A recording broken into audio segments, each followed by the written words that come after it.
Welcome, and thank you for joining us. Today, we journey to the high mesas of the American Southwest, where the land meets the sky, in quiet reverence. Here, the Hopi people have lived for centuries, carrying one of humanity's most profound spiritual traditions. Their wisdom is rooted in a sacred connection to Earth, to the stars, and to the rhythms of creation itself. Among the many prophecies they have passed down, one feels especially urgent today. It is the warning of the bees.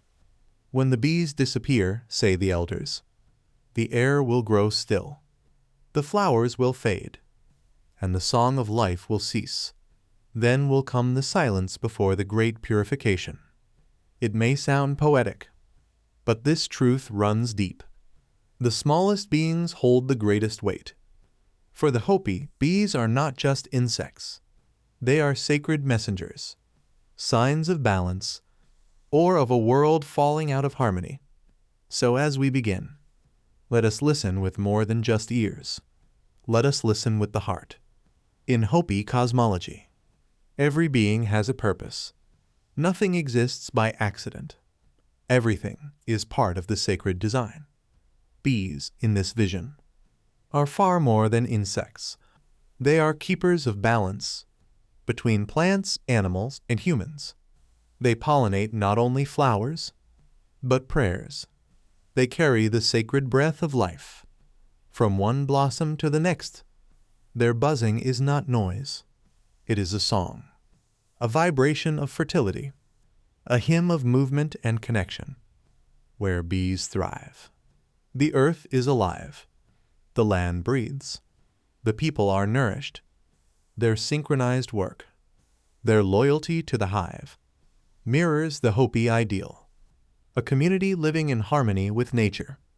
To see bees among the cornfields or dancing around desert flowers is to witness a blessing. It means the world is still in balance.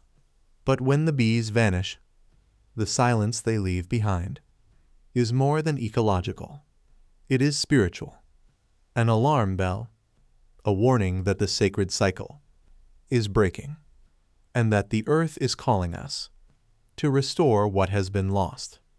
According to Hopi oral tradition, a time would come when even the bees would lose their way. They will grow confused, unable to return to the hive. Flowers will stop blooming in their usual rhythms. The air will grow still. No more humming, no more pollination, no more movement. And when that silence falls, humanity will suffer.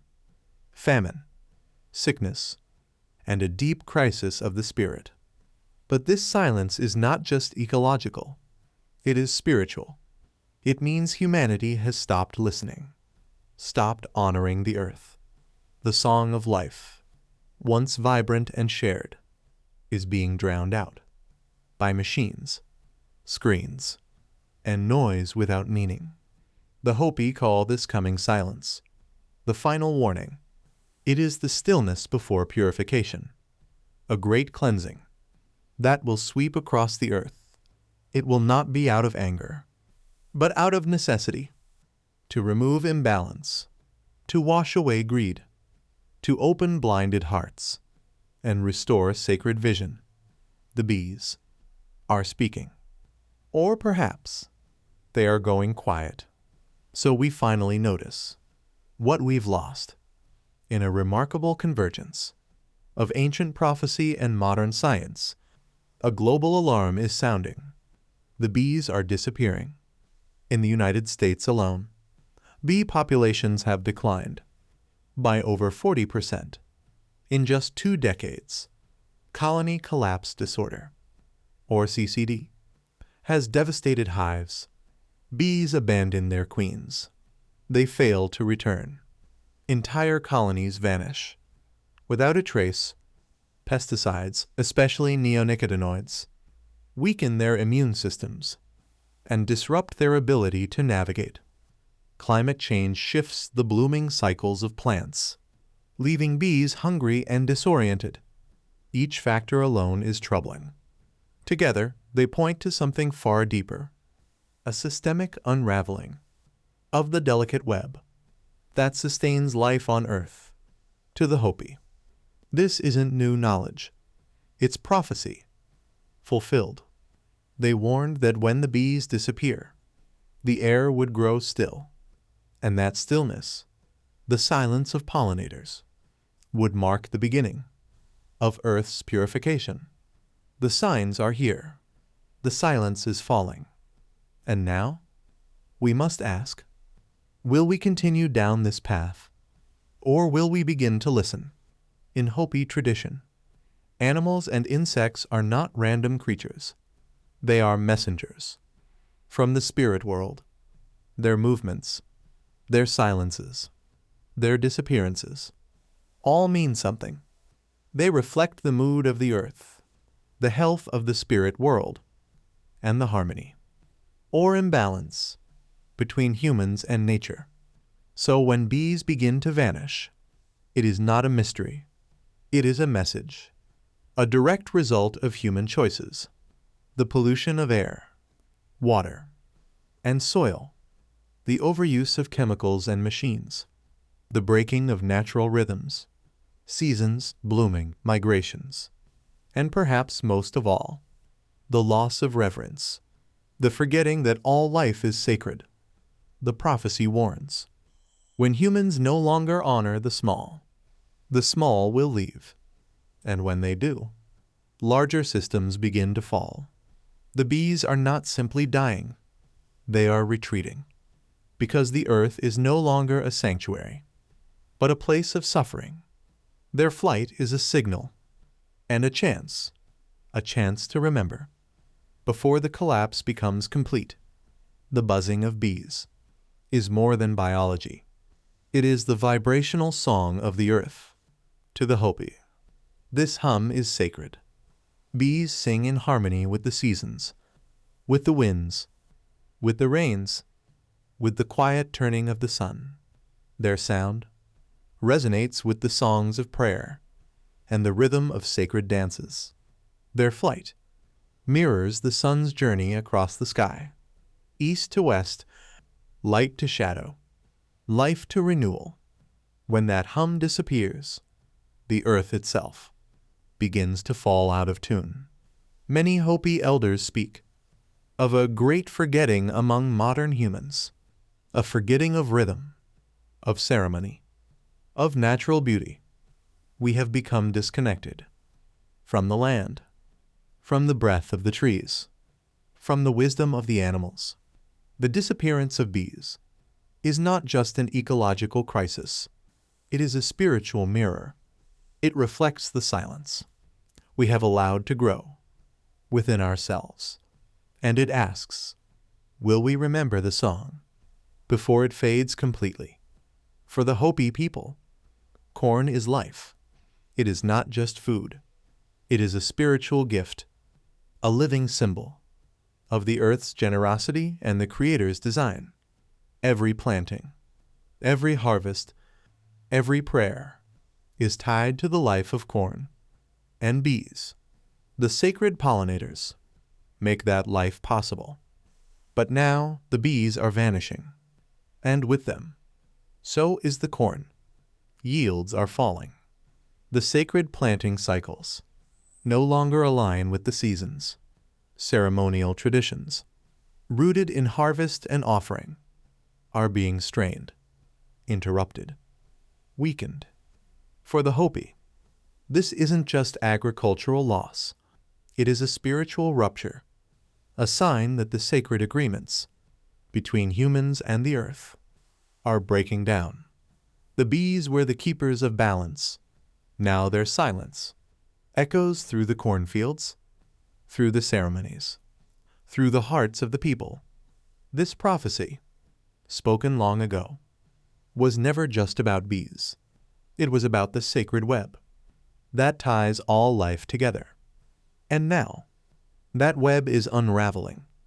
The prophecy says, when the bees go silent, a great purification will follow, not as punishment, but as a rebalancing, a cleansing of the earth. and all who live upon it. This purification will come with signs, natural disasters, fires, floods, earthquakes, social unrest, spiritual confusion, the collapse of false systems, those built on greed, exploitation, and the forgetting of sacred law. But this is not the end. The Hopi do not speak of destruction, without also speaking of hope. They remind us, purification is a doorway, a chance to return to the original teachings, to remember how to walk in balance. The Hopi word koyeniskatsi means life out of balance, and it perfectly describes the world today. But the prophecy doesn't stop there. After koyeniskatsi comes tuwakachi, the emergence into the next world, a world of harmony, of humility, of restored relationship between humans, nature, and spirit. The bees have given their warning. Now, the path ahead depends on our response. The question is not whether the prophecy is real. The question is, are we listening to the signs all around us? Bees disappearing, birds falling silent, rain cycles shifting, wildfires consuming ancient forests, children being born with allergies and disorders our ancestors never knew. These are not isolated events. They are part of a larger story, the one the Hopi have tried to share for generations. A story not of doom, but of warning and of invitation. We still have a choice. We can return to the land. We can restore the wildflowers, the native plants, and the bees. We can remember how to live with respect, with ceremony, with gratitude for the unseen and the small. The Hopi prophecy is not just ancient wisdom. It is a mirror, one held gently before us, asking, will we continue forgetting, or will we begin to remember? The bees are waiting. The earth is waiting. And the time is now. The Hopi do not teach fear. They teach right action. The disappearance of the bees is not a curse. It is a call to awaken, to act, to restore what has been lost. The Hopi offer guidance, not just to their own people, but to all who are willing to listen. Plant native flowers, restore the wild places, bring back the trees that bees and birds remember. Ban the toxic pesticides that poison pollinators and soil alike. Sing, pray, offer gratitude for the earth's gifts. Rebuild relationship, not through control, but through humility, through listening, through love. Many Hopi elders urge native and non-native people alike.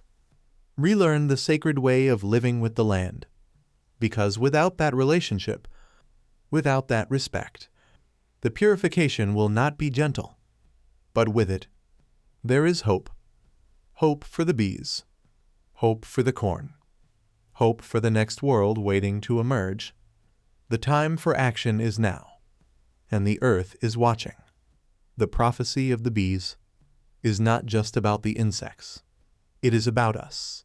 It is about how we live, how we take, how we forget, and whether we can remember in time. When the bees disappear, the elders say, the silence will fall. But silence can also be sacred, because in the stillness, we can finally hear again. We can hear the wind moving through cornfields, the hum of wings, returning, the voice of the earth, waiting to be loved again. The Hopi have warned us, patiently, truthfully, lovingly. Now, we must choose. Will we stay on the path of forgetting, or will we make the earth sacred again? Before the last bee vanishes, and the last flower closes its eyes. Thank you for watching. If this message touched your heart, please like, share, and subscribe to help spread ancient wisdom and sacred awareness. Together, we can remember. Together, we can begin again, before the silence is complete.